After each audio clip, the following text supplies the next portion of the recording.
Welcome to No Filter Radio. It's your girl Jess Blaze. We got DJ Blue in the building. Yo. You forgot who you were? You know why? I say J Blue, and I was like J Blue. I was like, what's your name again? I was like, I'm the real J Blue, you heard? It's me. And we got our special guest tonight, Suga Ray. What's good? What's good? How are you doing? I'm okay. What's happening? Nothing. I gotta tell people how I found you. Okay, you know, talk about it. Because I was, scrolling on Instagram like we all do, right? Yeah. Addicted to the gram. And I'm scrolling and I just happen to see, you just see random things even when you're not following people. Mm-hmm. And I saw the tent. And it's eye-catching, you know what I mean?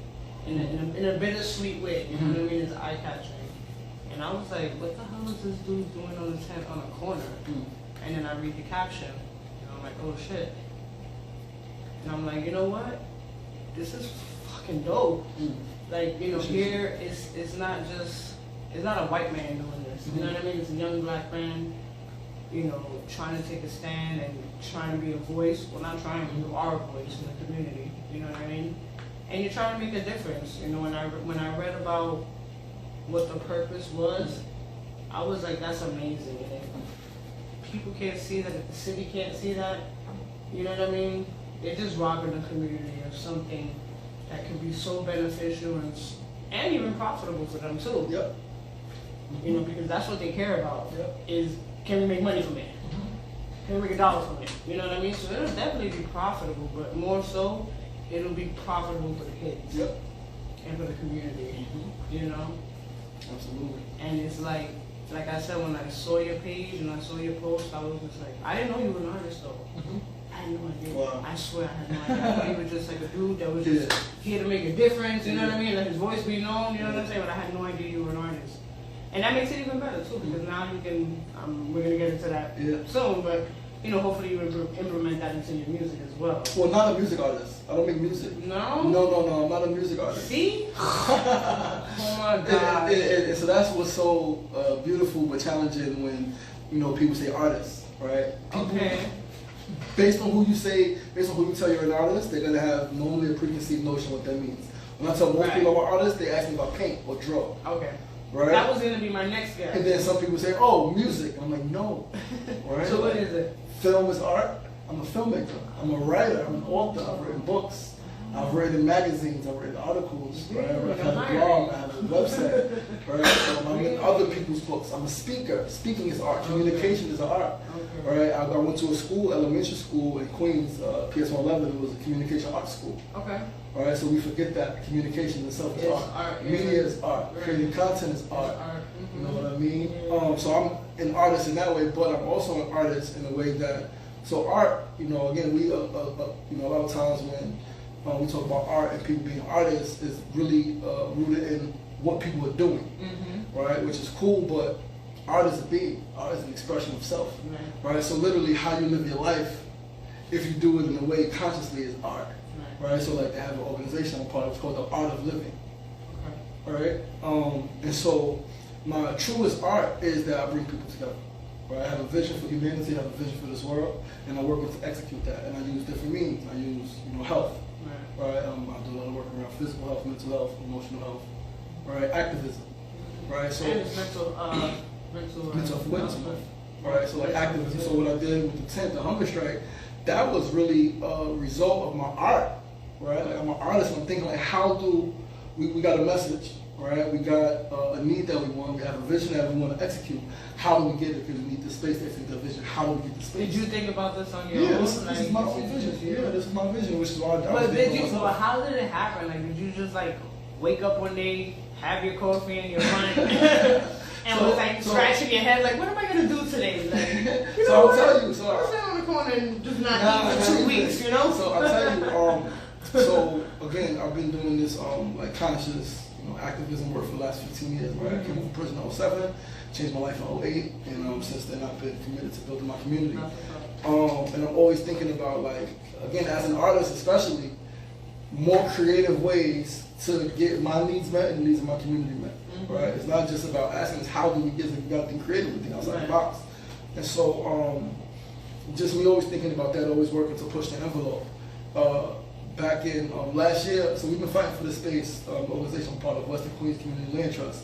We've been fighting for that space, that building that I slept outside of. It was on about a couple years ago. Oh, so you were in front of I was the outside, actual building. right in the corner. Right in the corner of the I was building. wondering where that right location. I mean, I know that area, but I was 600,000 square foot building. There was the city. That shit is huge. I saw the blueprint of it. It's massive and it's 60% underused. Yeah, it's huge. But it's mostly empty. Yeah. So last year we did a rally, right? We've been fighting for that space for like 4 years now. Oh, really? Yeah, it's a long fight. Like the borough president gave us a tour. We've been inside the building. We've seen them on the roof. It's incredible. It's an incredible journey. And so last year we did a rally. We had some of the food vendors come out. We had some musicians. It was incredible. It was a beautiful rally outside. It was like a street, right? A couple of politicians came out and spoke, but me knowing the rhetoric, I told some of my colleagues, my fellow activists and artists, I said, by next year, nothing's going to change. They're not going to do anything to help us get this space. Watch, we got to do something more extreme. Almost a year later, nothing had changed. Plus, you had to go through the pandemic also, no? Well, we've been fighting for the space right before. Yeah, okay. like 2019 is when Amazon backed out. Okay. So from 2019 to now, yeah. we've been fighting for the space even before that. Okay. Right? So we did the rally last year. I knew nothing was going to change. And this year, back in February, I did a 10-day fast. Right, and when I broke my fast, eating a blackberry, I just started crying. And I was crying because I was realizing how fortunate I am to just eat a blackberry when I want. Right, to be able to stop eating when I want, to be able to walk up to the fruit market, eat a blackberry at my own home that's warm. How many children and families don't have the basic necessity of a freaking blackberry? Right, and so I'm thinking about, damn, like I need to address this hunger issue. Right. Not just hunger, but malnutrition. A lot of times when we think about people being malnourished, we think people are just too skinny. Most people who are malnourished are actually overweight, right? We think weight is exactly. So we think weight means health. We have that problem in the Black African community, right? The diaspora is that big stomach means you're healthy. It's like actually no, it's the opposite, right? So just me thinking about all of that, thinking about what more I can do to raise awareness for these different issues that are connected, right? Hunger, malnourishment, violence, mental health. Mass incarceration, right, crime, all these things are connected, right? The education and income inequalities in America, specifically here in New York, they're all connected. So I know that it's like, okay, we gotta push the envelope and do a hunger strike, right? And then it was like, okay, attention. Exactly. Then like, a hunger strike is cool, but it's not gonna get the attention if I do it just from the comfort of my home. It was like, the spirit was like, yeah, you gotta sleep outside. And I was literally going back and forth for like a day in my head. I was like, nah. And that was around the time when it was cold. I was outside. It was 3 nights. It was a storm. It was like the day I left. You have no reason to be outside. The day I left on my birthday, like 1 o'clock, right, March 14th. I was there from 28th to the 14th, 14 days. On my birthday, I left. It was a storm. It was snowing. I'm packing up the tent, And the guy's filming, the tent is blowing away. The guy's like, yo, you want me to help him? No, get the shot, keep filming. I got it. It's blowing in the wind. That's crazy. See the struggle, man. It's crazy. I had to put a tarp over the tent during a rainstorm.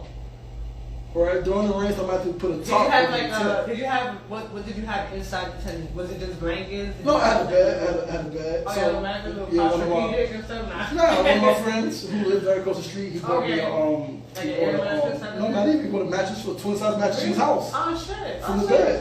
Yeah, so the bed was good. You just have to deal with the cold. Yeah, it was just cold, right? But again, it was doable, right? I wasn't alone, right? So like people were there constantly. Did it give you like, well, obviously at some point you're alone. Yeah. You know, like did you? I can only imagine like what goes through your mind. Like I know you put yourself in the shoes of a homeless person. Absolutely. You know, and just started like, wow, what if this was life? Like, Yeah. And we can't dismiss the fact that we're not exempt from situations. Nobody is. Nobody's exempt. Nobody. Right? And so one of the things that sleeping out there, I was able to think about being out there, like not having a bathroom, right? Right. Yo, we have to take it back to the old days. I had to have a bucket, a water jug in the tent. If I didn't want to be too cold or too late or I was too tired to come out and go, if not, I got to go outside and pee by the car. Fortunately enough, the hotel let me use the bathroom. Hotel across the street let me use the bathroom. But then now you have to take a risk of leaving your tent out there and somebody taking your shit. You see, because people are petty in New York. You see, so now with this, what that did was made me think about those of us who choose to live outside the norms. Because there are people who are working who just don't make enough money to pay rent in New York, so they're technically homeless. Right. What if people want to live on the street? How can we make that safest and most comfortable environment for those who choose to live outside of the normal housing market? Because it's a choice. Because one thing I realized 2 weeks out there, again, fortunate enough that I had an income, so I didn't have to like beg for money. Right, it was a lot harder and I had a lot of support. Right. But what it allowed me to realize was that living on the street is freedom. It's freedom. I was free in those moments. Right? As long as I was warm and good, I was free. I come outside the tent, talk to my friends, we hang out, drink some tea. You know what I mean? They don't want that though. Some people do. No. I'm saying the city. They don't want that. People they don't be free. Because they don't want you. It's control, and they want it because you are a commodity, so they got to make money off you. Right. Right, and so, but it made me think about like we got to rethink housing in America and New York. We got to rethink how we think about the way people live, the way we live. Yeah. All right. No, I agree. It's horrible. And even in these housing, you know, you hear stories about how my sister lives in housing. You know, and sometimes I will go to her house and she got her stoves on, she got water boiling. You know what I'm saying? I'm like, no heat in the building at all. And you know, them buildings get a different type of code. Yeah, public housing. I mean? Yeah, man.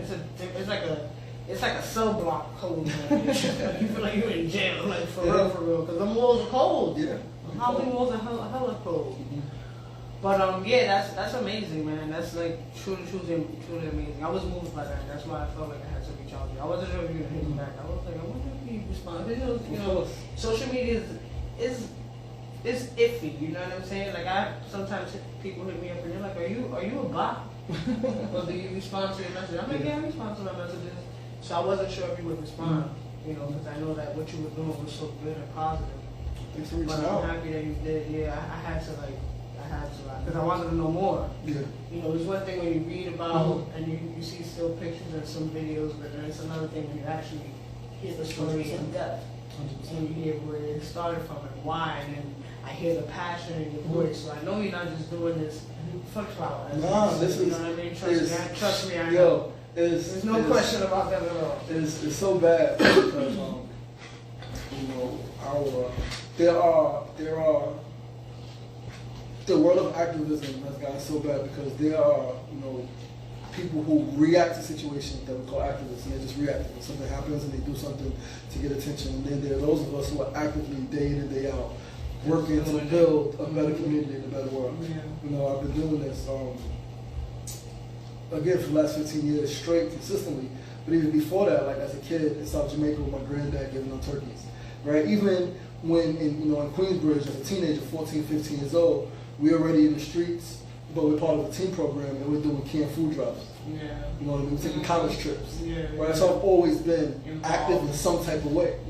Right? But I was hurt. My dad died when I was 11, older sister died when I was 14, growing up in the hood, seeing friends killed. So like I got, depressed. And now I'm like, what I wanted to do, because at 14 years old, maybe I think we might have been 15, a friend of mine's, Cal Austin, and I, we wrote a 60-page movie. And we just didn't have no help in figuring out how we make a movie. Did you ever record it? We tried to, and we tried to edit it and messed it up. We was 15. It was just our friends. But you tried though. We tried. So it was. Wait, so after recording, you had like a video camera? No, we had video cameras, no phone. Oh, it was okay. 98. Oh, okay. 99. Big duty ass. Yeah, we had somebody had a camera they bought. Like a boombox. Well, not too big. It was little crazy cameras, right? One of our friends got from their uncle or somebody. Yeah. But we didn't have an outlet to teach us that, so they tried to push us into just learn how to tie the top of the resume. But we're like, we're creatives. Silver Cup is across the street from Queensbridge. Kaufman Studios up the block. Why we can't get into that field? Yeah, I used to work and they across told, the street from Silver. and they told us that was a nice dream. And so what happens when you reject a child's dream, not help them manifest it, try to they end up going the other way. That's what I did, and I became one of the worst. Right, selling mad drugs, right, getting shot, shooting, going to prison, right, all of the bad things. Wanting to kill myself, except with a gun to my head at one point. I wanted to talk to you about that also, if you don't mind. Yeah, of course. I saw the documentary video that you sent me. American Hero. And that was dope also. Thank you. That was dope. You said the day that you got shot, you were 19. Yep. It was June 2nd, 2003, Monday morning. Never forget. And you said he came up to you and he pointed a gun He had to the you. gun, he came out the building behind me. My friends and I were smoking weed. We got quiet. It seemed like forever, but it might have been like a minute or two. My best friend was sitting next to me.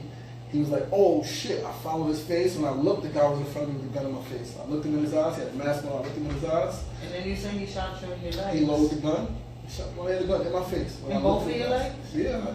1, 2, and 3. 3 shots. Wow. All right. Yeah, it was. How did that affect you? Because I know that has to be like, I'm not calling you a punk, but I know like in a moment like that, it's like, yo, what the fuck? I could have lost my life. Yeah, I could have lost my life.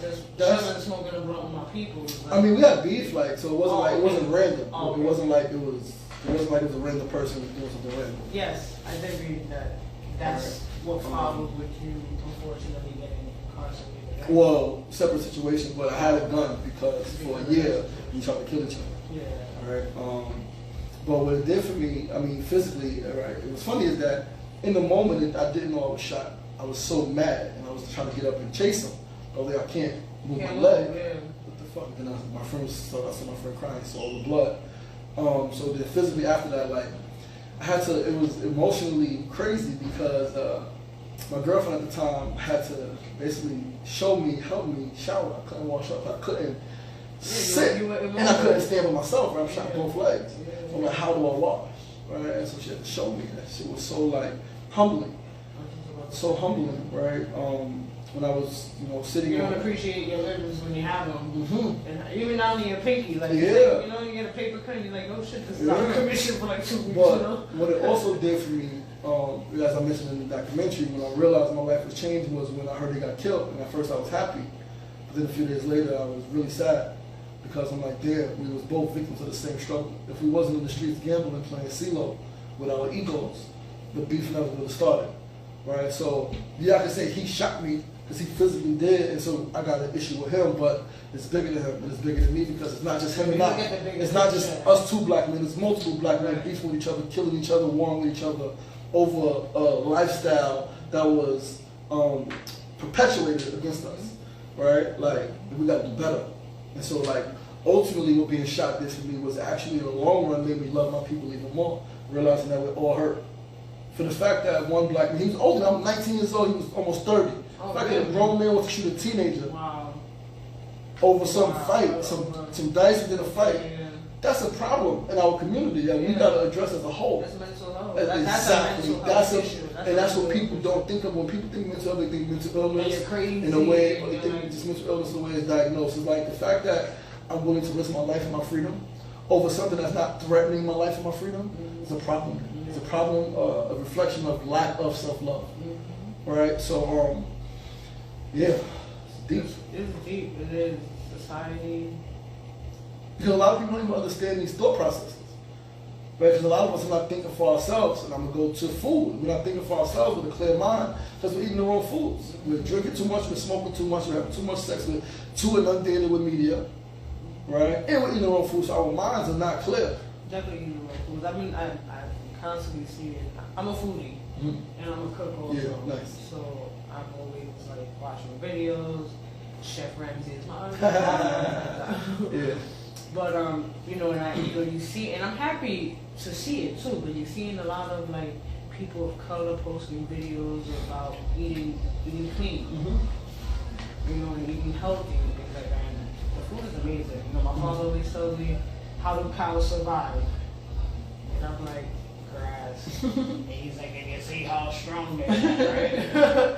I'm like, yeah, I know. You know, it's a big change, but I think that people, you know, like I said earlier, you know, when I told my father, when he told me don't eat that, and I'm like, you know, I grew up on that. 100%. It's just been embedded and instilled in our like culture. It's in our DNA. In our DNA, yeah, like it's in our DNA. It's like, and in some cases, like we have to do it. Yeah. But you know, you don't have to do it. You know, if you try this, you know what I'm saying, it will be better. And I want to. You know, like I want to give it a shot. But. Nice. Ultimately, it just I think it comes down to like being more self-reflective, right? Really like taking inventory as often as possible of our lives and where we're at and where we're going, right? Where we want to go. And analyzing like, is this helping me get there or is this hurting me? Is this putting me in a better position or is this hindering me? Right? But they say that even eating clean just puts you in a better mental space. Of course, like it cleans your brain out too. I'm older, now, right? At 39 years old, sharper, more alert, more emotionally in control, right? Feel better, younger, more vibrant than I was 20 years ago at 19. Yeah. Right? Like I'm better now than I was before I went to prison. I don't know it. Because of my eating habits the last 10 years, making that conscious change, right? And then it's even more so now the last 4 months, no alcohol. Right, making the choice to stop drinking. I've been drinking since a kid. Heavy, right? Like Hennessy, like Bacardi, like all the liquor. Right? Making a conscious decision to stop that. That's also continued to add to my wellness. Because you know I want to be as long as I can. And like it doesn't mean that I can't walk outside and hit my car. Anything can happen. And that's the excuse people. That's the excuse people use. I can choke on the chickpea. However, right? Like let's work to put ourselves in the best position as possible. To live as long as possible, being as alert and as high functioning as we possibly can. And that's what I'm trying to do. Yeah. Well, that's dope. It's definitely inspiration and a role model. And I hope that, do you speak to the youth? All the time. I'm in the hood. Right? I have young people in my family. They love Suga Ray? I'm grateful, man. I've been all over, man. I've been in schools in Long Island. I've been in Minnesota, Ohio, I've been in LA, I've been in Vegas, been in Atlanta. Got a lot of like some of my fake nephews. Your cartoon! Some of my fake nephews called me after school. You got a cartoon. Your cartoon is so dope. It's so like it's so innocent, but then like that's your voice, that's right? That's my voice, yeah. And your voice is just like I don't know how to explain. I'm gonna show it to you later. I don't know how to explain it. It's just so like I gravitated towards this like instantly. I didn't want to like hit pause. I didn't want to hit stop. I just wanted to hear what else you have to. Your voice was just so like, oh my god, like how do I put it? It was like adolescent. But mature, like you know, it's a grown man. You know what I'm saying? But it still seems youthful. But like it just felt like playful, and you know, it was soothing to kids because I know kids would enjoy hearing a voice like that. The children. It's not like it's not aggressive. It's not like feminine. You know what I'm saying? You know, it's a man. But the voice sounds so inviting. Like it's so dope, yo. That's what I was going for. And it was only like what, like 30 seconds or something? A minute. Like a minute, right? What are we doing with this? So we got to develop it. We gotta find illustrator. Gotta find another illustrator. We're going Fiverr or something. Everybody always claims Fiverr is like the safe. Fiverr. Fiverr? Yeah. Oh my Lanta. The illustrator. I was saying, what was I saying? Cosplay? Cosplay? I was saying cosplay. Cosplay. He's like about that. But yeah, just all around creative. Yes, right? no, that cartoon. I want to see more. We're gonna do children's books. We're gonna do video games. Yeah, we got connections. We got resources. So it's just a matter of time. Right, just taking the time and building it. Nah, that's dope. Right, what was the name of it again? I'm sorry. Catch a Vibe with Suga Ray. Catch a Vibe. Yeah, that's what it's called. Catch a Vibe. So the goal with that is to get that. So I have a DOE vendor's license, right, with the schools, the public schools. So when we get that into the schools and make that part of the curriculum, I have connections with some of the principals. I'm gonna make the cartoon once it's fully developed. Every day at the start of school, these children gotta watch this cartoon. Oh, nice. Make it part of their daily curriculum. That's my goal with that. Either have the schools buy it, or if they don't buy it, I want to sell it to PBS. Yeah. Right, because I wanted that cartoon should be in every household. It's not even fully developed yet. The person who did that is actually not a cartoonist. They're a great drawer, illustrator. Okay. They learned animation just to help me. Oh, nice. So that I actually found an animator. Yeah. Right, and it will be even more inviting. It'll be better. So again, that's a process. Yeah, that's like I said. I wish you the best with that. I'm excited to see. Thank you. More, it was so dope. I want to catch another vibe with Suga Ray. You know. So look. Now let me share the vision with you, right? Just real quick. What's so dope about that cartoon, and what's so dope about us owning our own content, owning our own media, and creating and thinking outside the boxes. Now we got cartoon, right? Now let's say a year from now the cartoon is up, it's lit, children are watching, looking forward to it. We got friends, right? We got No Filter Radio. Right. We can take the children on a tour in the cartoon to No Filter Radio to learn about audio media production. So now that's able to cross sponsor, right? Like there's so many ways that you can use a simple cartoon for marketing, for promotions, to push business, and to ultimately get to create a new narrative in the minds of our children, that they can be owners, right? Because when we think about jobs, we think about building careers. Rarely, generally, do we speak about careers in this field, right? To our children in the hood, right? Like not, and if we do, we speaking about like working at a station, not running the station, not building the station, not being part of the team that actually produces it. And I want our children to know that you can do it. You can do that. Possibilities are endless. So, yeah, cartoon is going to be really good. Super dope. Super dope. I wish you the best with that. Thank you. Okay. If I chop up the name, I truly apologize. Dear Usha? You got it perfect. Dear Usha. Usha. So I know the name is a special name. Yeah. I know there's meaning behind that name, because the name is powerful. Yeah, wow. It sounds like some queen, empress type. Yo, Empress Usha. Yes? Empress Usha Ray. Tell me more. So, that's his daughter's name. My daughter. So her mother was my ex-wife. She was a month pregnant when she went to Honduras with Dr. Sabi. Dr. Sabi passed away. His village was Usha Village. Like he saved her life. And obviously I'm an unborn child at the time. She had a very bad condition. She was there for a month. Built a relationship. He saved her life. And so to honor him, we chose the name of her daughter Usha. Because Usha, the name of his village, translates to his ex-wife. Their first daughter name was Usha, and she got it from Egypt on in temple, the hieroglyphics. Healing. Usha means healing in I forgot the language, but in Egypt. Okay. Now go to Sanskrit. Usha also means bringer of light and daughter of heaven. So like my daughter's a special girl, and I knew that. So like the name just fits. It is. And she's a warrior. I wrote a book, right? So the book is a poem in that book called Warrior Empress. Right? She's a warrior. She's here to like lead the world even further than I am. Yeah. Oh yeah, it's already known. Be known and felt, right? Absolutely. Yeah. Absolutely. That's super dope. When I saw the name, I was like, that's a beautiful name. Wow. One of the first people, one of the few people who got it right. Most people say Dear Usher. And I'm like, okay, I get it. You S-H-A, but not Usha. No, I had to make sure. I was like, because I know you said it's for your daughter, so I was like, it has to have a girl ring to it. So I'm like, that's the first thing I said was Usha. That's a beautiful name. Nice, thank you.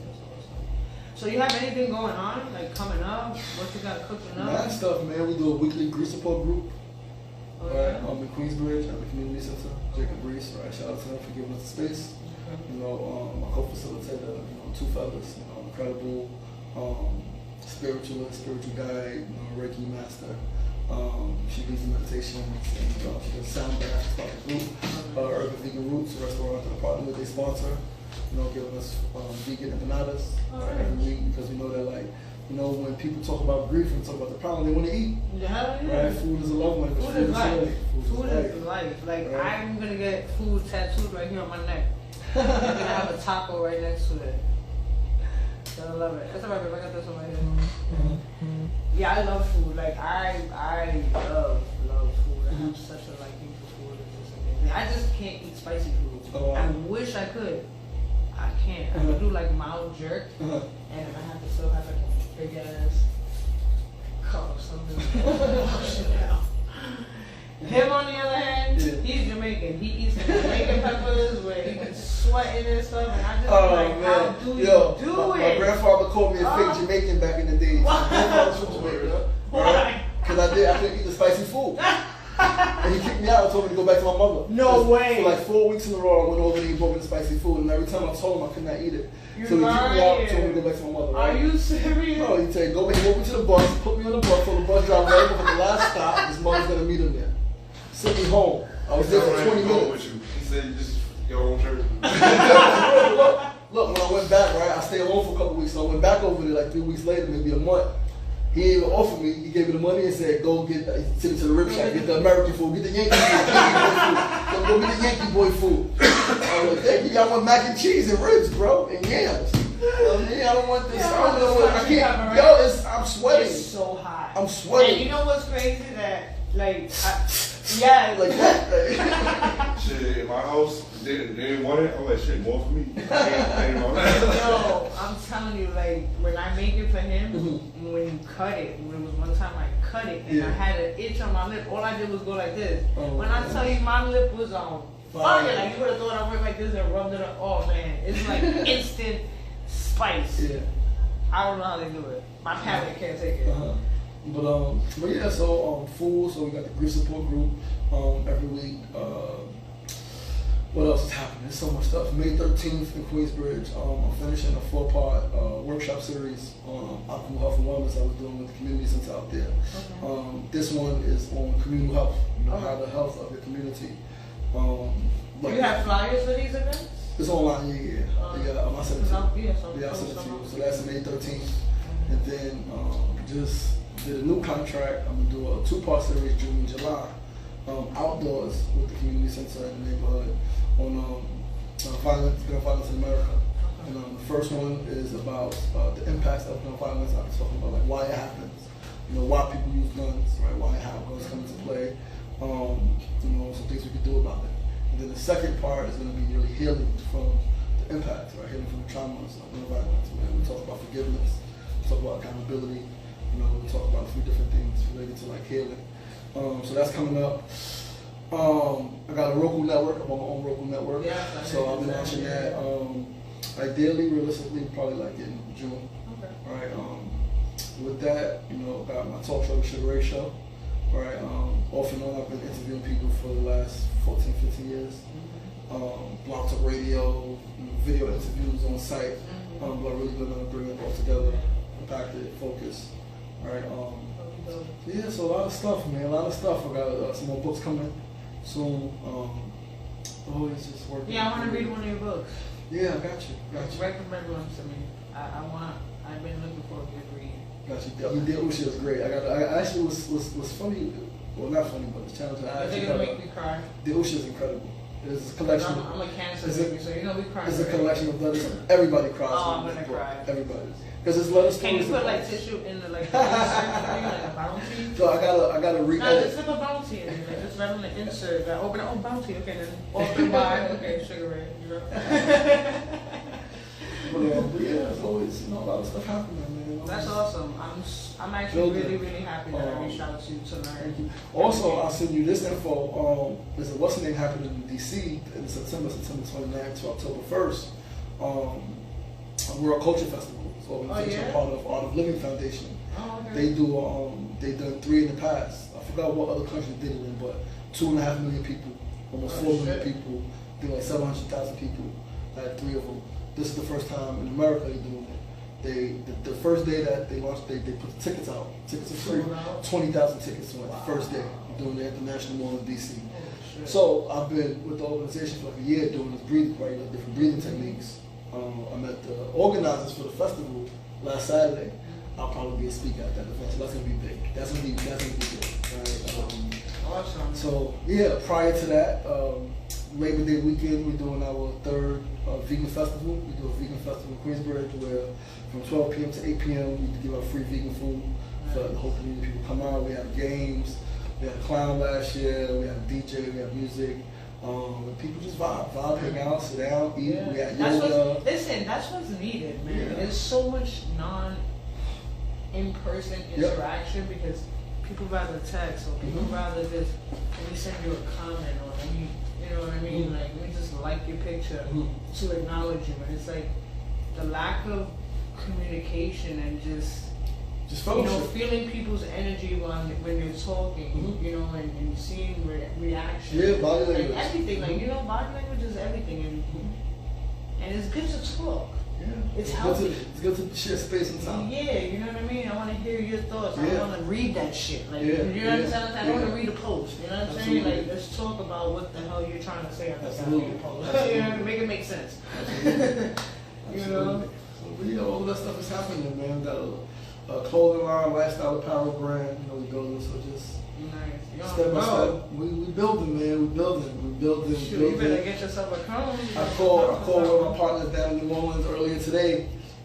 Shit out there with him for some radical, incredible things we're gonna do, right? So this is life, it's work, you know. Day in, day out. But the good thing is that you enjoy doing it. Yes. So it's not an obligation, and that's what makes it even better because it's coming from a genuine soul. Yeah. You know, it's not a task for you. Yeah. It's not a job for you. Wake up looking forward to. Like me, my motto is pay it forward. Nice. Like pay it forward because whatever you do is gonna come back to you. You know, it's not gonna come back to you tomorrow, but it'll come back to you. Yeah. You know, in due time or whatever. But you know, you get what I'm saying. Of course. I appreciate you. We need more good people in this world. We need more people to be a positive change. I'll take some. We need more people to be a positive change. And not only that, but just more people of color. We have to, sorry about that. It's all right. It's okay. I was just trying to get out the thing. No, I feel you. We need more people. That's all right. As long as it ain't Hennessy, you got my that's what I'm like. Yeah, we need more people of color who are not afraid to be a voice.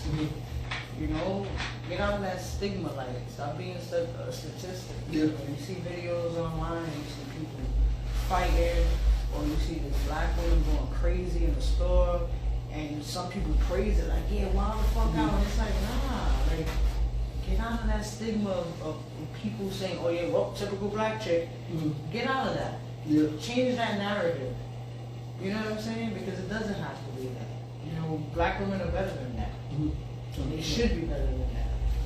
You know what I'm saying? But so part of it is why we got to use media to push a different narrative, right? Because we have to remember that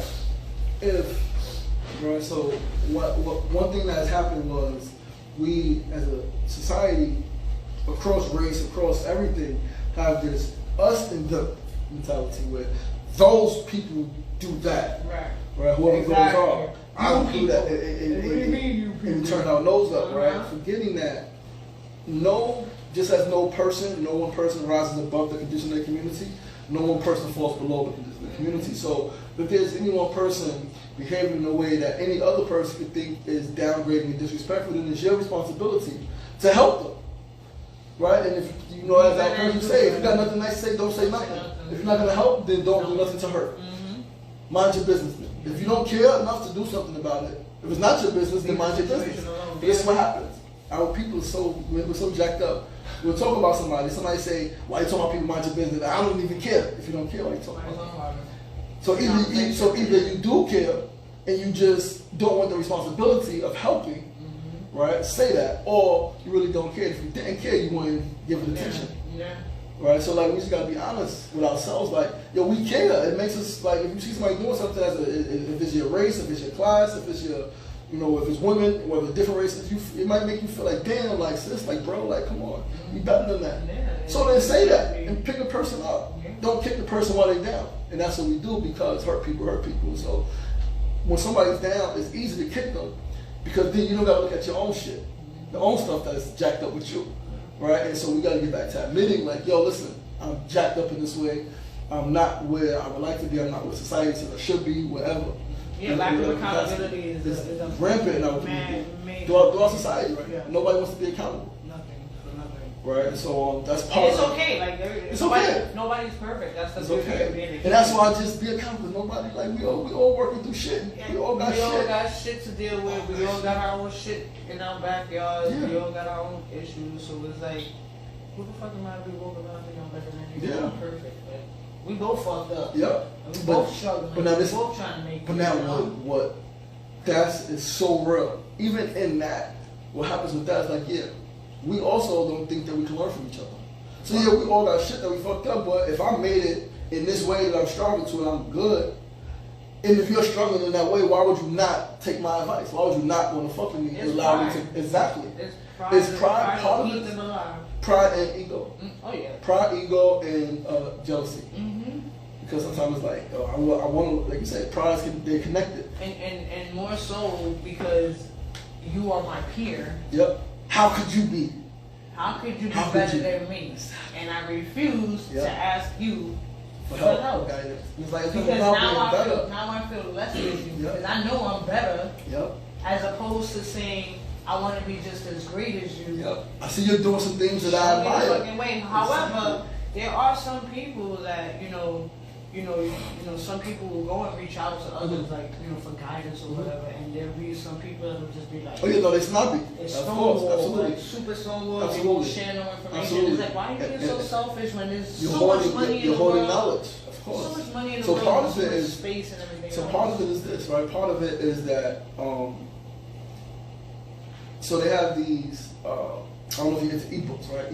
Ebooks that writers always give out for free. Like a $3 credit. Right? They give out for free. Nobody really reads the free stuff. Okay. Right? Even me, I have downloaded so many ebooks that I know if I read them could help me in so many different ways. And I have not read them. Why? People don't sometimes value the free information.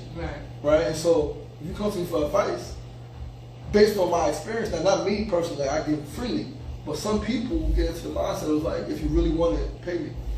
Yeah. And I get it, but it's like, we gotta do better. But however, it's hard when you have volunteered information, when you shared your time and you've given free resources, and the people don't use it, like, I'm wasting my time. That's true. So it's sometimes a catch-22. Yeah. So for me though, I'm always in the model, give freely. Don't worry about the user, which is why part of scheduling your time. Saying, you know what, I'm gonna dedicate X amount of hours a week or a month to free education, sharing what I learned for free to people.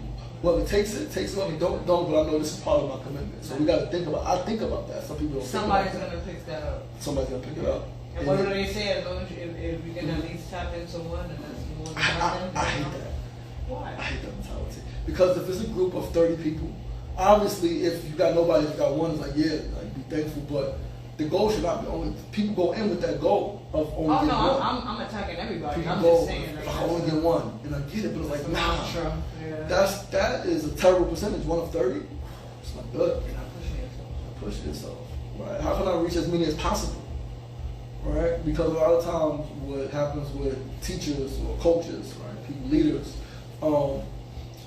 they don't know how to adjust. Right? Part of a great coach is adjusting your coaching style to the player, right? To your student, to your subject, to who you're working with, your client. And knowing that, okay, you might have your standard way of how you do things, but if you know that this student or this athlete in your team has great potential, you should also not just push them to adjust how they learn, they have their learning style, they're trying to learn, but just how you teach, how you communicate your message, find a new way, right? And we don't do that. A lot of us are stuck in a lot of us are stuck in our ways. So that's why we go in the room, we just get 1 of 30. And again, that's better than none, it is. That's a terrible mindset. Yeah, especially when for me, I know that if I work in any space, no matter what it is, I know that most people, the majority, want more than where they at. How do I know? Because I was going to chapel wanting more, and it wasn't available, but I still wanted it inside. And I'm a parent now who has known that all children, naturally want more of something. Oh yeah. Everyone wants more in life. So if someone has stopped wanting more, they have settled wherever they are, and then in some cases, right, to our community, are behaving in ways that are detrimental, that means they're hurting. So now you gotta come in with love and you can reach more. Yeah. But if you come in trying to tell people what they need to be doing, not being aware of where they're at emotionally, mentally, spiritually, then you might only get 1 out of 30. Yeah. But if you come with it more, you might get 6 out of 30. Something more higher, exactly. So trying to tell them, let's build together. And that's when people love me like. It's more so like an encouragement thing. Exactly. You know, like, because a lot of people lack it. Exactly. And here we go with the pride again. They pride, you know, won't allow them to just, you know, be who you are. It's okay. Yeah. Be yourself. Be you. But in order to be, you gotta know you. And people don't know themselves. Right? Literally, like I remember growing up here in a term, you must be out your mind. And as I learned, we are really out of our mind. Oh yeah. We have adopted the mind of the indoctrinator, of the colonizer, of the person, the people who want to wage war on everybody, the people who say it's me and nobody else. And it's like, oh, we've aborted the mindset of family, of us, of community, of what it truly means to be a human.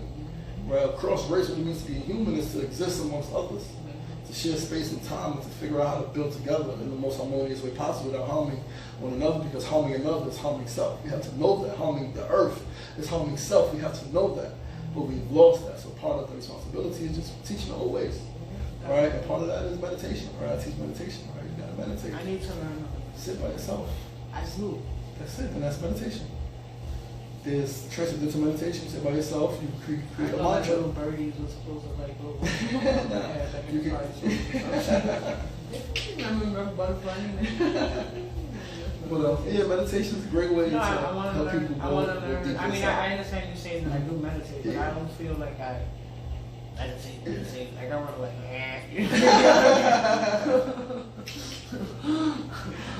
I want to go to another dimension real quick and be like, hey, I see like a Buddha floating in the air. It's not real quick. You ain't gonna get there real quick. I can't see the Buddha? Not real quick. Why? Take your time. Is he there? You are the Buddha. Is the Buddha? Oh. Okay. Say no more. See? And the discussion show's over. Thank you for tuning in. I appreciate it. I have been named the Buddha. Yo, that's what, see, like, this is so great because even down to that, right? You mentioned that. I love that we can really build on everything. The greatest message that the Buddha, Jesus the Christ, Krishna all gave was that this energy exists inside of you. Like, you are the one. Mm-hmm. Like, I am what you are. I'm a big ball of energy. Right. So my like energy. That's why I'm always shaking my leg. My father says excess energy. I don't know what to do with. Oh, wow. No, seriously. Like, I have a problem with shaking my leg. Mm-hmm. Like, it's bad. Like, you would think I'm on crack. You said crack. I used to go to job interviews and they used to be like, are you nervous? And I'm like, no, just my leg just got a mind of its own. Oh, wow. Shaking. Yeah. Yeah, but it says excess energy. Yeah. That's my What else? Yeah, what else you got? What else you got? You got me. I got like this whole list of things going on, which is so much. Freaking awesome. So much. Just working to like live my mission, right? I got world healer tatted on my hand. Right? That's my life's mission, is to heal the world. Right? World healer. Right? To just live my life in a way that makes the world a better place. You know, work to encourage and empower as many people to do the same. That's awesome. That's a big change coming from, you know, your past. Yeah. You know, being in the streets and, you know, turning your life around. It's not easy. It's not easy because, you know, one, the stigmas, I don't want to say peer pressure. It's peer pressure, yeah. But more so expectations of society. Right. And not only that, but you know, the whole, because you're a black man, you should be living this life, or you should be doing this, or this is the easiest way for you, when, you know, you got a whole brain and you're super intelligent, and you can apply that to something better, you know, or greater, you know what I mean?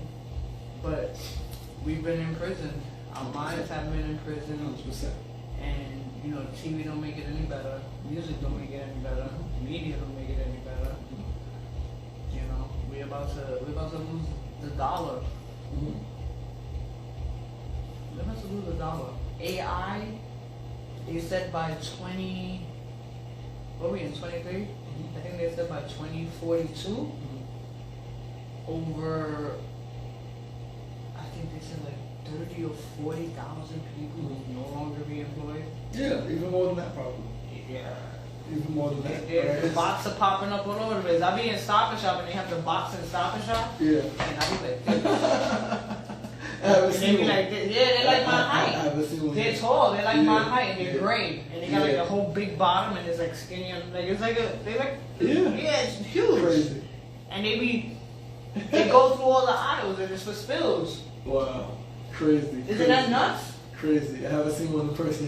Yeah, so I do like this. I be like ready to Heisman them one, like you know what I'm saying? Yeah, man, it's crazy. Yeah.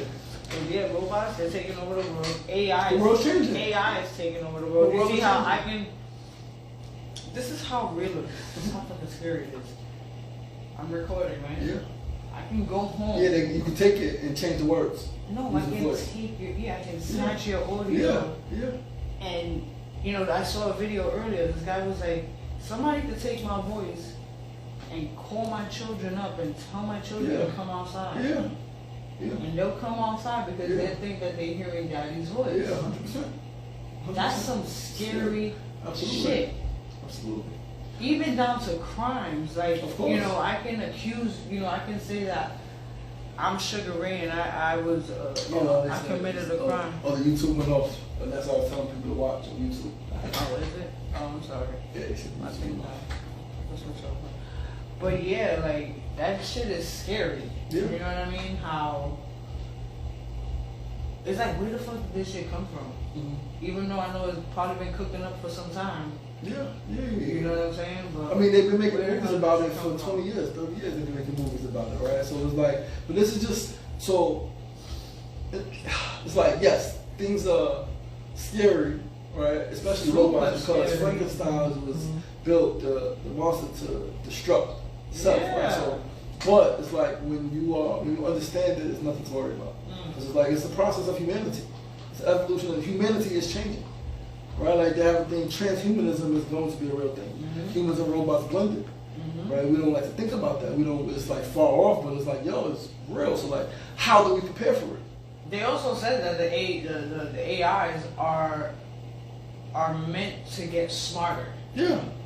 I mean, you see iRobot. They made movies. Oh my God. They made movies. But yeah, right? Makes you think about iRobot now. It's real.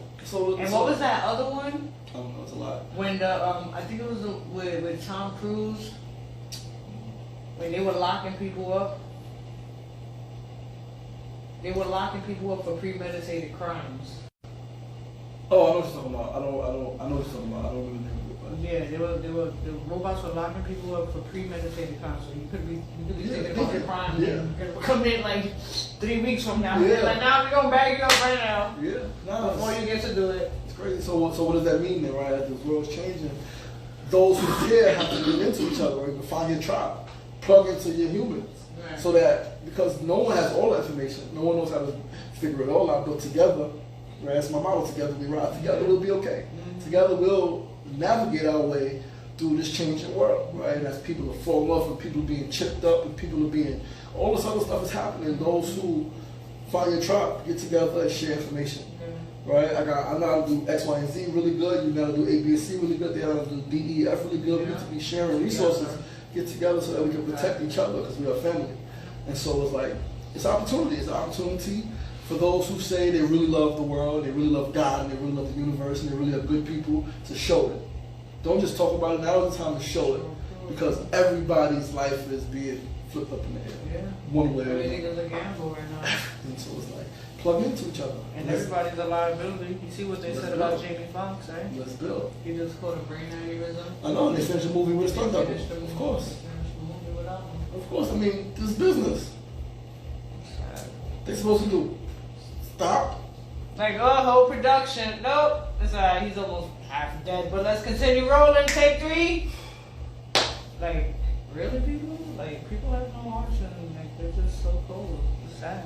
Yeah, man. It's part of the world that we created. Like, we created it as a human family. Minority Report. Yes. Thank you so much. Thank you. They got That's a good classic. That's it's a classic. I might watch Can that. we say classic? Because it's over 10 years, right? Of course, it's a classic. Okay, Already for classic. 20 years. I might watch that when I go home. It's what 2002, 2003 when Already Report. Malarkey, really? Right? Yeah, I think that was before I went to prison. Already Report was out for a long time. Yeah, that one was good. Right. I went to prison That in one 04. was It was good. out for a long time. There was one with Will Smith also, no? Was that iRobot? iRobot was. That was iRobot, Will Smith. Yeah, Minority Report was great. Thank you. But yeah, man, Appreciate you. this is great. This is great. This is great. So you got a magazine. I have a magazine. You got a magazine. That Suga Ray will be gracing the cover of. Ew. Incredible. Yes, definitely. We're going to incredible. finish and work on that. Yes. Yes, I have a magazine. It's called Indie Source Magazine. I Nice. started it 2 years ago. Nice. I had a billboard on Times Square for it. Nice. Very nice. Let's do it. Let's do For it. you. Let's get it. Yeah, and it's basically, it's just curated to independence. Fire. Like, just like my radio station is dedicated to just independent creators. You know, with no disrespect to the majors, but I don't need to put that on my platform. It's already on its own platform. We could tune into the radio right now and listen to all that shit. Absolutely. On every single station, repeatedly. You know what I mean? Absolutely. My purpose is that if I have a platform, I want to let you shine as an independent artist. I want to let you shine as an independent artist. I want to showcase your music. Absolutely. I want to showcase his music. Because it's a different sound. We need different sounds. We need different 100%. music. The same tune, I'm sick of it. You know what I mean? But like I said, most importantly, it's just to give independent creatives and artists a platform, you know, to share their music, speak about their music, you know, entrepreneurs, activists like yourself, you know, a whole array of things. Anything that, you know, is independent. Nice. Love it. No, we need it. It's necessary. So, yeah, no, I'm proud of you, excited for you, happy for you. Thank you. All right. Yeah, I've been doing this. I've been doing the radio for 6 years now. Nice. Yeah. 6 years. Yeah, 6 years. My husband is my biggest supporter. Nice. He's my Nice. DJ also. Nice. As he should be. As he should be, big bro. Yeah. You get your sweet plantains tonight, don't worry. I bought them early, I got you, boo. Fire. But yeah, right, like, this is good, man. Media is, you know, Malcolm X said, he who controls the media controls the world. Yeah. Right? Media is the most powerful tool in the world. It sure is. Media, you know, a lot of times we think, oh, it's just music, or it's just a show, it's just a movie, it's just a commercial. Like, nah, this is social programming, social engineering. You can engineer and you can ultimately cultivate a mindset and a type of spirit through media.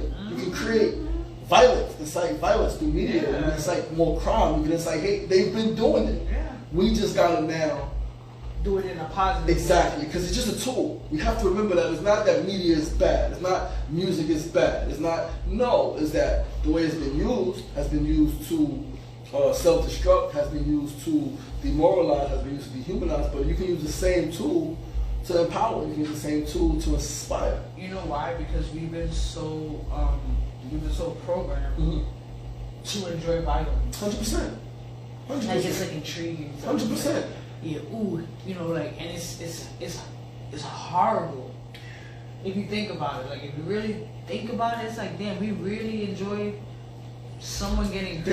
They asked. It was in this book, one of my favorite books, Ancient Future, with it's about Wayne B. Chandler.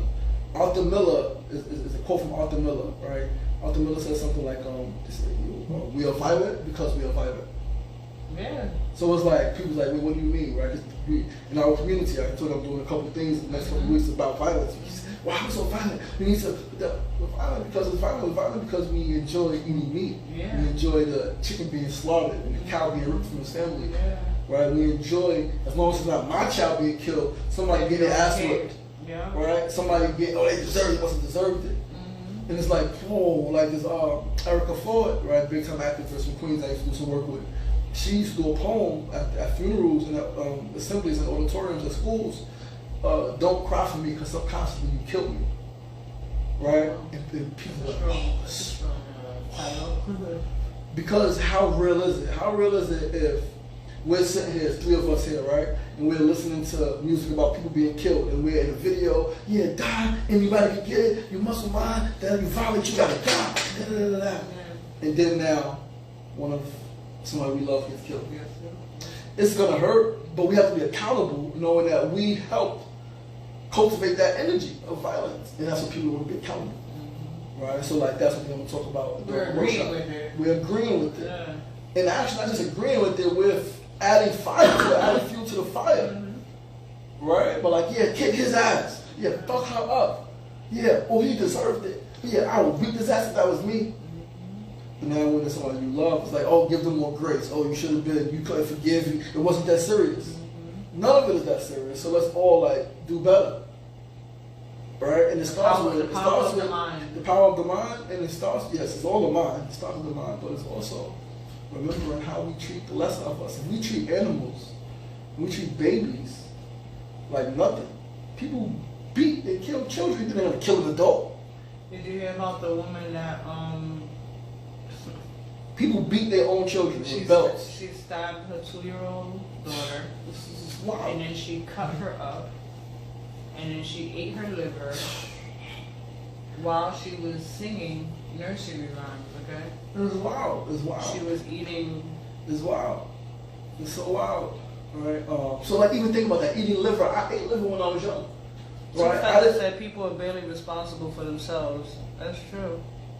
Of course. Look, I remember eating liver as a kid, right? And I remember a few days ago somebody posted, maybe yesterday, somebody said, it was like the worst things to eat or something like that. Somebody said like a goose liver, and they was like goose liver is better than regular liver, and it made me think. It was like regular you eat liver? No, I don't eat meat period. But I said I ate as a kid. Oh, ooh. I made liver, but it makes you think. When he said goose liver, it made me think. So whose liver was we eating?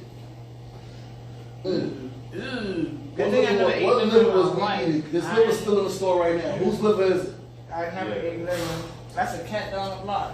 Is it or is it human liver? Ooh. Because there's millions of missing children every year.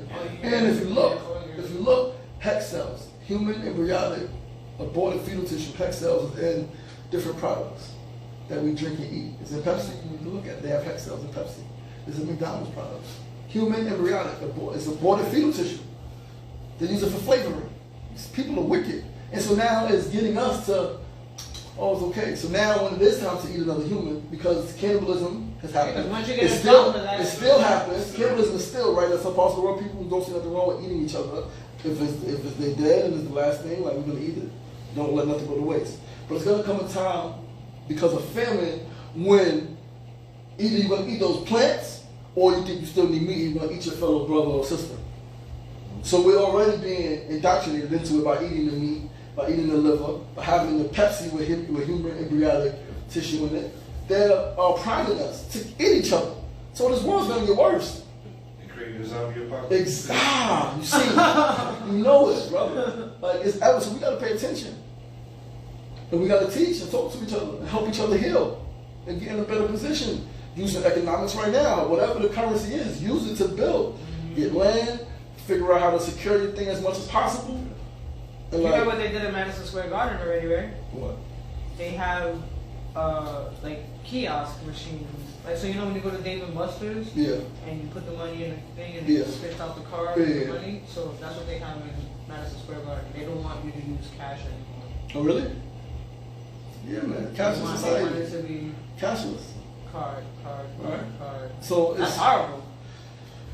Yeah, it's bad, man. That's bad because you know, I the first thing I think about is that the first thing I think about is that minority family that just happened to be lucky enough to save up some money to go to that one game, but because you know what I mean? Yeah. X, Y, and Z is not allowing them. A lot of people are still on self-employment. Yeah. And all that working off the books and everybody got to figure out a different way. You either have to work for them or have something set up like a business or property or something like that. Yeah. There's no in between. It's gonna be up and over. Yeah, man. No, it's you have to learn like how they do in jail. Yeah. How they figure out how the simplest things they value. That's what's gonna have to happen when money goes away. They even say farming too. Without money. They even say farming is important to learn. It's the most important. Because, you know, we should be growing our own shit. Yeah. Absolutely. And farming, see, we forget that farming is not just to grow food, but to grow, right? And we don't want to think about it, right, because what it's connected to, but to grow materials, cotton, right? Clothing, right? To grow hemp, right? Clothing materials, right? Like, so land is the most important thing to have. It's not the chains, it's not even the houses, it's the land. It's the land, yeah, Get because the that's where land. the soils at. Get the land, and then you can build the house. You can build the shit, centers on it. You can build, get the land. Let's get the land. Let's figure out more ways to pull our resources and get the land. Because there's land out there. Because these white guys, they buying it all up. Sheesh. Fast. Man, So listen. we gotta counter. We gotta. I tell me listen to this all the time. You literally are in control of life off sound alone. We talk life into our plans. You just mentioned that earlier. Yeah. You can also talk death. We have frequencies for creation and everything. I speak life or death with your tongue. Yeah, very absolutely. true. Absolutely. Very true. Two Feathers. Shout out Two Feathers. Shout out. Shout out. Shout out. Shout out to everybody tuning in. Appreciate Everybody y'all. tuning in. Right. Sorry for the YouTube. I know some of you Yeah, guys sorry are trying to check the YouTube. Glad y'all guys switched over. But yeah, we here. Right. So I sound like it's my show now. Yeah, so take over. I'm just happy to be here with, No Filter Radio. Yeah, but that mind control is crazy. Mm-hmm. Mind control is there, it's alive and well. Mm-hmm. I feel more sorry for the youth. Yeah. Because they don't have the capacity, the mind capacity to, you know, that's why, you know, it mind boggles me how they're pushing this trans agenda. Mm-hmm. You know, I'm all for equal rights or whatever. You like it, I love it. You know, I'm not here to judge you or nothing like that. But in our day and age, you know, when we were in elementary school, maybe junior high school, I don't know. We'll stick to elementary school. When we were in elementary school, we didn't have an interest, nor did we have a clue about what the fuck a trans was.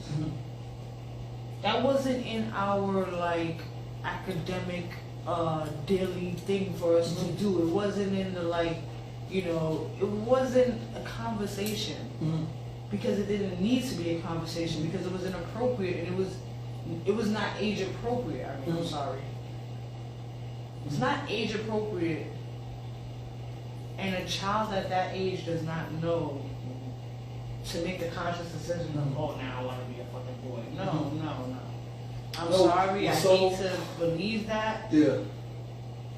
But at that age, they're not, unless you're, you know, like you said, you know, here, if I give you this enough and I convince you to make you think that this is something, and you're going to believe it. You know, so if you keep spewing it out to them, eventually they're going to pick up on it and be like, oh, okay. You know? This is such a deep, touchy topic, right? It is. I love talking about touchy topics, though. Because, right, so I used to think that. And then my aunt was born a man, right? Tracy was born Jimmy, right? my father's name.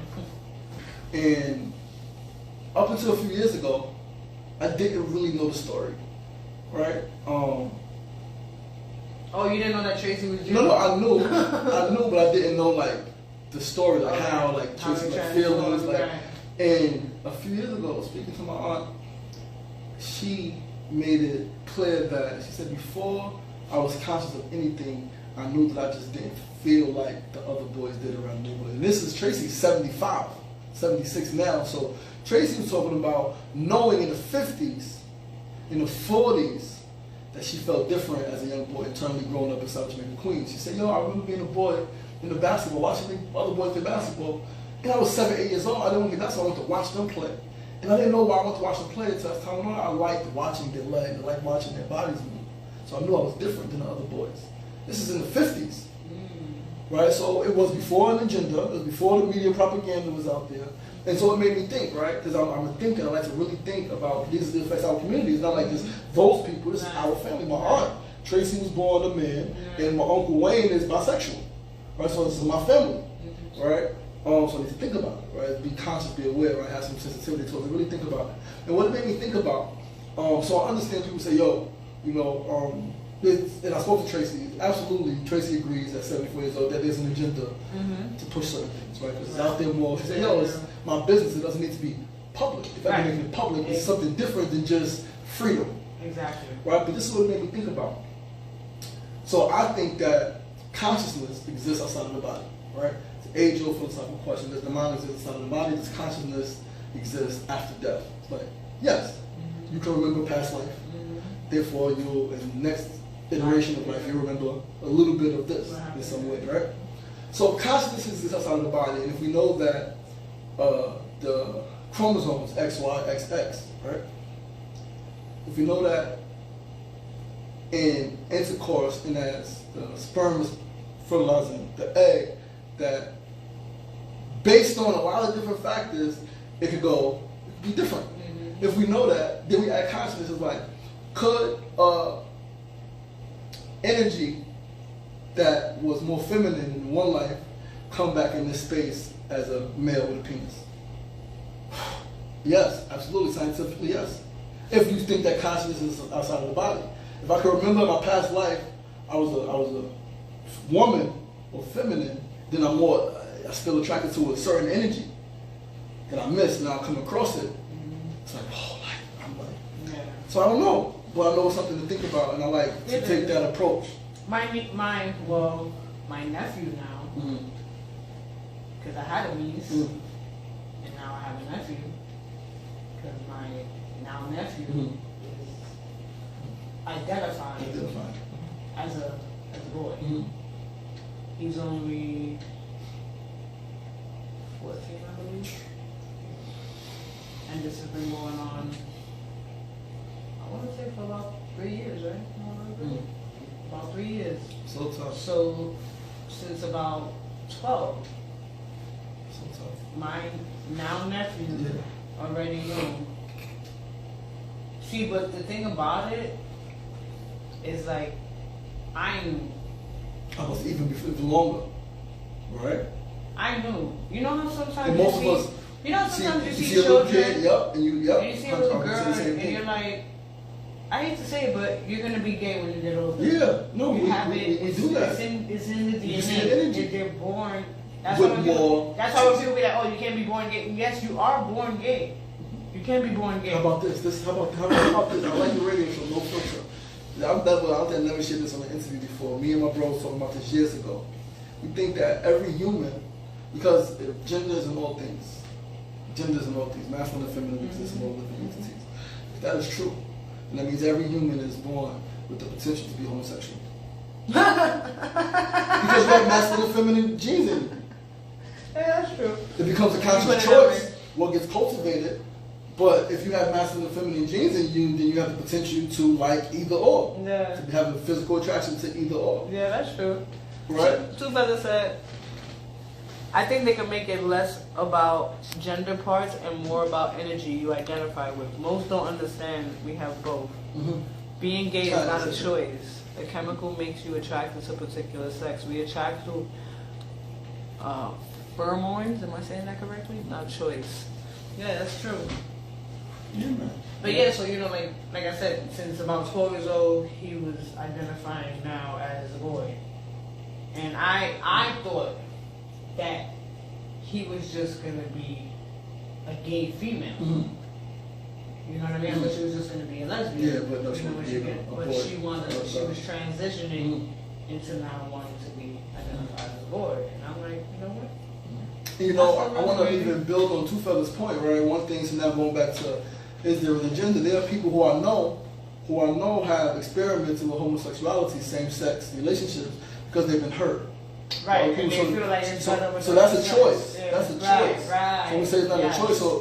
So now that goes to, what do they really feel inside? Do they really feel like they're deeply attracted to this opposite sex or the same sexuality, or are they doing it? No. Because some do it to experiment. I just want to try it. And they like it. And they're like, yo, you know what? Like, I know a guy in my neighborhood. He's married to a woman. He has children with this woman. He said he was raped as a young boy by a man. He liked it. So now every now and then he likes to have sex with men. He likes to play with men. Now, question. Do you think that's trauma. Yeah, of course. And that's just his way of dealing But this is the like, thing. because this happens. But this is the thing. If something feels good, it was introduced to trauma. But that's the scary part. Very like scary. It's a trauma. Pleasure. Right. The pleasure. Trauma. That now you like. So now. That's scary. It's very scary. And that's very vulnerable. That's we got some real stuff happening in our world, in our community. It's like we gotta.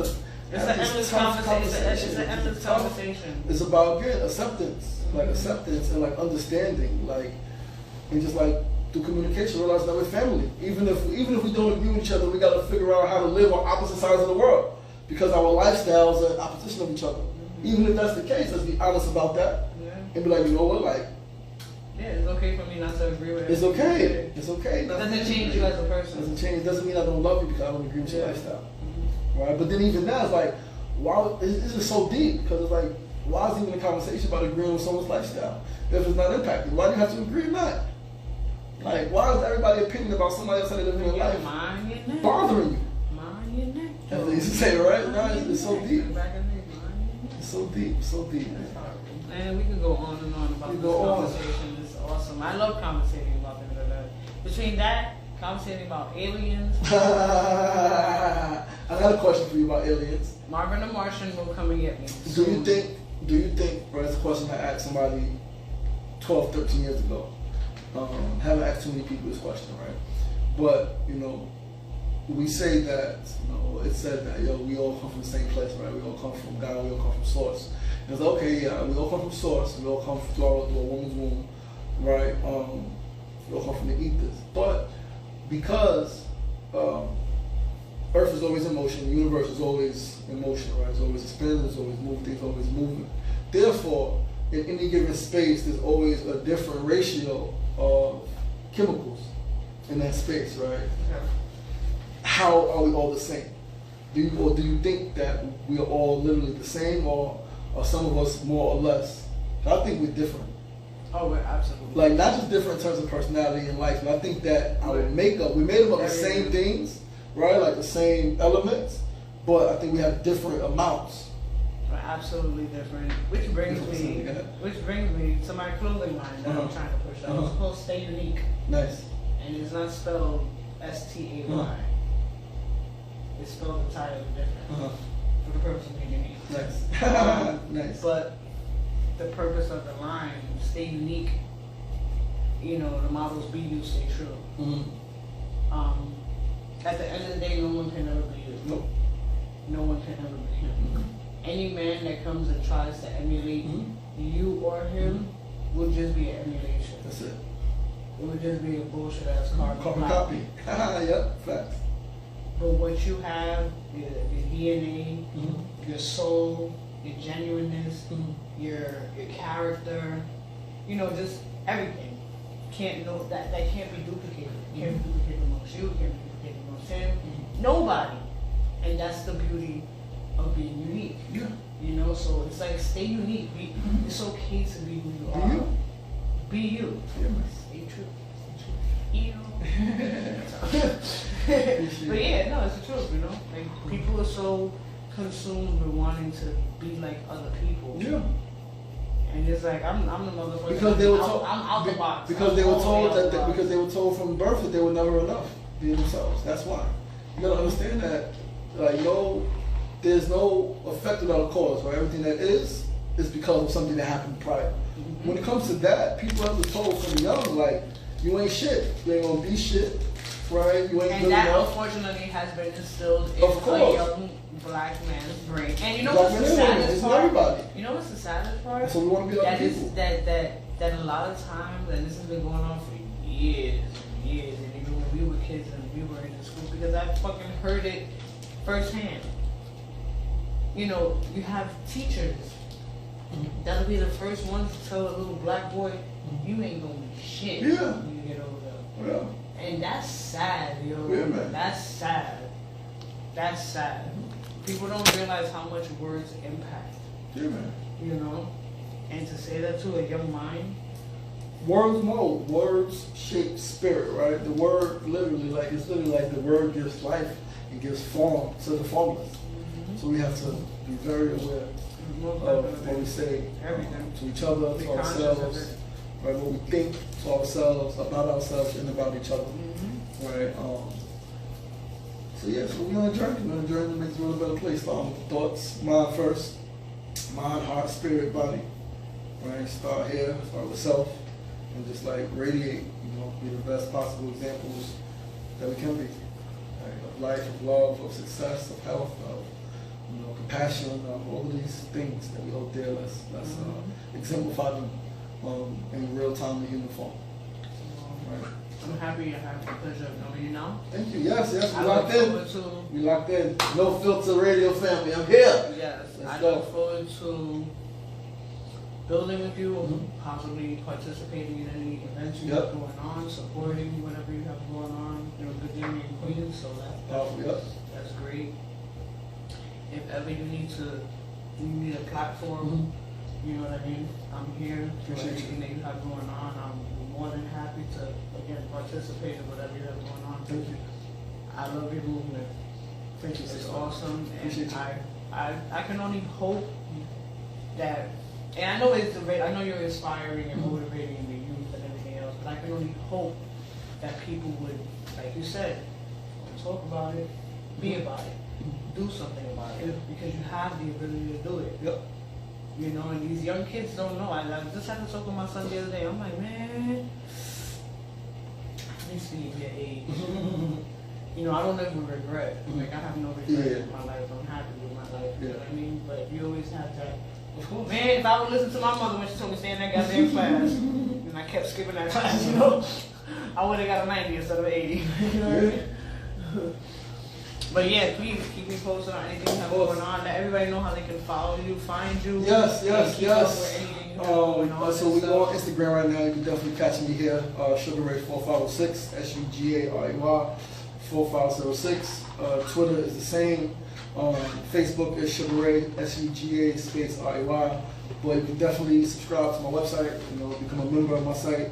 Really? Yeah, LaShawnMarston.com. Oh, nice. I didn't get a chance to check that out. LASHAWNMARSTON.com. I'm using my site, right? I'm not fully there yet, but I'm using my site like a community hub, right? So like I want to feature writers on my site, right? I want to feature photographers, I want to feature other people on my site, and what they do. Right, so not only we're going to be interviewing people, but I'm using my site. Like you can write about whatever you want to write. Maybe have a feature article, feature video. So I'm going to use my platform, right? Because I really, it's a lifestyle. Like together we rise. It's not just a hashtag. It's not just a saying. It's I'm great, but I'm nothing without you being great. I'm nothing without you being great, right? Cause like, and there's so many people that need help. Yeah. And they don't know how to ask for it. Oh, yeah. It's not only pride, because I know we spoke about pride and everything, but then you also have that bunch that they really just, don't know how. They don't know how to, and it's like they're like itching, you know, to ask you because they know how much they can learn from you. You know what I'm saying? It's just something it's like a block that's just holding them back. You know, and it's unfortunate, but because you have what you have and you're pushing it out there, you know. What can you do but just grab onto it? Yeah, man. I'm like, let's go together, man. Like, you know, we got some momentum. Let's plug in together, right? We got the TV network that we got to build. And I'm to the point, I'll say this, right? Because I'll be looking for people. Maybe you know some people, and I'll share the info when I'm ready. But like, I'm building a TV network, not for me to be the CEO of the TV network. I want to get a woman of color to be the CEO, right? In my production company, QUEENSBRIDGE Studios, I just want to be like the chief content creator. I just want to do the content. I don't want to run the business. Because I'm going to run my business, my thing, the Suga Ray Show and the Lashawn Marston Enterprises. The umbrella, like, but even then it's like, I just want to be the guy like, talking, doing the interviews, going to the schools. I don't want to do the business. So whoever's doing that, I want to get a salary. Take that salary, make that money. Let's build. So like, I'm even building my platforms, not for me to be the CEO of everything. I want other people like plug in. You great at this? There's enough space for There's enough space for everybody. Definitely. So like, we gotta just use each other, not abuse each other. Get to see how selfless you are. Yeah, want people that are selfless like that. I can't do it myself. Like the vision I have, like I was telling some people, I got a vision for owning an airline. Really? Right? Like, you're gonna be like, what's that movie, Bear? Soul Plane? You have an extendo plane? Because I'm gonna tell you, right? And again, maybe this is something that we can talk about. We hear, and I'm loving the energy. One of the visions I've had years ago was, so I'm gonna take young people world tours, right? Take young people from America, let's go to Africa, let's go to Italy, let's go to different places, right? Okay. In order to do that, obviously you gotta fly, right?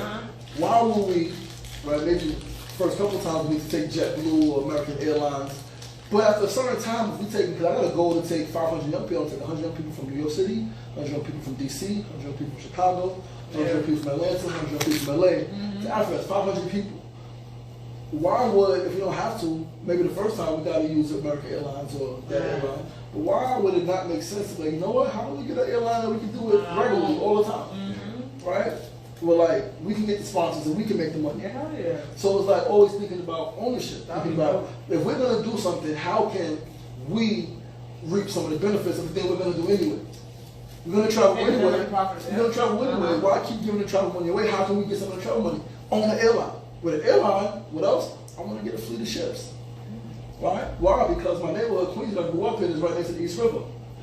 Right? Why would we not? Queensbridge is the largest public housing development in America. It's between 10 to 12,000 people in my neighborhood, 6 blocks, 96 buildings. Why would we not? And that's just Queensbridge, not even including Astoria, Woodside, Ravenswood, and the other ones that are gentrified. Why would we not have an import-export there, bringing up fruits and vegetables and food from the south, cutting out the greenhouse gas emissions or the trucks driving up and down, right? You know why, right? You know why though, right? Why? Because that's going to cause people to be healthy. Of course. And they don't want that. Of course. And that's going to cut some business from, but so we got to figure out how can everybody win. Because we do got to make money, right? We got to build the economy, but we got to think about that differently. And so, like, these are just some of the visions that over the next few years we're going to be getting into, right? 39, I plan to live at least another 50 years. I'm rooting for you. We're going to get it in. You got the support. Appreciate you. Thank you. Honored to be here. Yo, y'all check out No Filter Radio, Just Blaze Official. Thank you so much. Yo, it was a pleasure having you here. Next time you come, I'm going to have some food. You're giving me healthy vibes, so I gotta come correct with some like vegan food up in here. You know, some vegan food I could next time vegan for sure. food. I could vegan food. Fine, I gotta look forward to trying. Good thing I didn't bring what I wanted to bring today. You gonna bring lamb? No, I was gonna bring saltfish empanada. Yeah, you could have brought it. I wouldn't eat it, but yeah. You would have been like, yeah, that's on you right there. That's on you. That's on you. You know. But yeah, definitely a pleasure. Thank you so much for taking the time out to come and have a conversation with me. Super dope. I learned a lot from you. I hope everybody learned a lot as well. 60? 60 what? Good engagement. 64 and a half? 64 and a half. Yo, you crazy. No Filter Radio. Whatever you do it better stone. Yeah, right? Yeah. Yo, wait, do you know about the, are you plugged in with Cannabis Workforce Initiative at all? So they had the whole cannabis movement in New York right now. I was taking a certificate class. I missed a class. I had to make them up. But that's a 10-week certificate course on just cannabis, the cannabis system in New York, like all the laws and regulations, how you get into different licenses. Some of my people's CanAwares organization, Cannabis Awareness, they just had a weed event the other day. Oh, nice. But on the 21st, they're doing I seen the flyer, they're doing the summit in Brooklyn at Restoration Plaza. Okay. The Cannabis Summit. From Yeah. all day, 9 a.m. to 6 p.m. It's definitely something. And so I'm going to give you this is one thing that, so again, we plug in with each other, right? You know why? Because if you guys are able, this is how I think about it, right? I think about networking. You guys are able, not just going there to be there, right? But media. Exactly. Oh no, listen, anything that goes on, I'll be like, can I do media? Absolutely. I'll be like, can I do media? I got my media passes. Can I do media? So I'll plug you in. I'll plug you in with the brothers. Definitely. Right? Yeah, right. Like, no, it's I gotta come with some vegan food now. They can have all that stuff. You gotta show that up. there? I'm just connect you with them. You gotta show up. Right? Hell yeah. That would be definitely dope. Yeah, do some interviews and stuff like that too. Yep. I'll bring one of my photographers to get some footage. Yep. That'd be dope. Awesome. That'd be dope. A pleasure. Yes. Suga Ray. Yes, Just Blaze. In the building. Let's get it. Lock in for what is it? Don't tell me. Catch a Vibe. Catch a Vibe with Suga Ray. That cartoon, please make sure the name alone is catchy. Yo, I came up with that. Like the name alone is like, catch a vibe. Mommy, I want to catch a vibe. I want to catch a vibe. She'll be like, what? Because with Suga Ray, I want to catch a vibe. You should do that as an intro. I like that. That would be a nice intro. I like that. Having a little kid saying, Mommy, I like that. I want to catch a vibe. I want to catch a vibe. Mommy, Daddy, I want to catch a vibe. And they're like, what are you talking about, Bobby? I want to catch a vibe with Suga Ray. Ooh, I'll do the voiceover video. I'll suck up some helium. We working, baby. We are working. Stay tuned. Voiceover by yours truly, just Let's get it. Yo, I'm with it. That'll be a little intro. And that's what the cartoon is for. Like, that's why I'm creating this thing. I'm creating these things to share with other people, for them to input their creativity. Yeah, right? Because I promise you, like, that'd be so dope. That would be a nice intro. Like, you know, I can picture how your show started, how it started with you walking. Yeah. You just do be walking, and then you hear the voice in the back. Yeah. Hey, mommy. Yes, Billy. Oh, yes, mommy. No, we gotta do a black name. Yeah, I'm laughing. Yes, Taekwon. Tyrone is too generic. We'll figure it out. The days to come. Yeah, the days to come. Like, what, Petey Pablo? Nah. We're gonna figure it out. Make sure y'all keep in contact and keep in touch with Suga Ray. Go follow him on all social media platforms. Be a member on his website as well. I'm gonna check that out. Yep, LashawnMarston.com. I honestly didn't get a chance to check that out. I'm gonna check that out. Make sure y'all check that out. And yeah, be a good person. That's my motto also. Be a good person. Yes. There's too many shitty people in this world, and they're full of shit. And there's a big lack of love. A big lack of love. Because people are scared to show love. Yeah. They'd rather hate on people than to show love to someone.